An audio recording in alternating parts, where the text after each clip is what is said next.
बंदी असलेला नायलॉन मांजा अनेक ठिकाणी आजही छुप्या पद्धतीने विकला जातोय।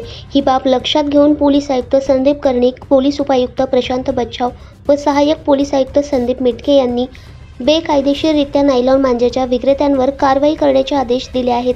त्या अनुषंगाने गुन्हे शाखा युनिट 1 चे पोलीस अंमलदार मुख्तार शेख यांना गुप्त बातमीदारामार्फत समजले की एक जण संभाजीनगर रोडवरील बाबूलाल नर्सरीजवळ मोकळ्या जागेत नायलॉन मांजा विक्रीसाठी येणार आहे। शेख यांनी याबाबत त्वरित वरिष्ठ पोलीस निरीक्षक मधुकर कड यांना कळविले असता त्यांनी वरील ठिकाणी सहाय्यक पोलीस निरीक्षक हेमंत तोडकर, पोलीस उपनिरीक्षक चेतन श्रीवंत, पोलीस हवालदार नजीम पठाण, धनंजय शिंदे, पोलीस अंमलदार मुख्तार शेख, अप्पा पानवळ, राम बर्डे व नितीन जगताप यांच्या पथकाला सापळा रचण्यास सांगितले। सागर दीपक गुरव, वय 26, राहणार ओम किराणा दुकान जवळ वाल्मिक नगर, वाघाडी, पंचवटी, नाशिक हा नायलॉन मांजा विक्रीसाठी आला असता त्याला पोलिसांनी शेताविने ताब्यात घेतले।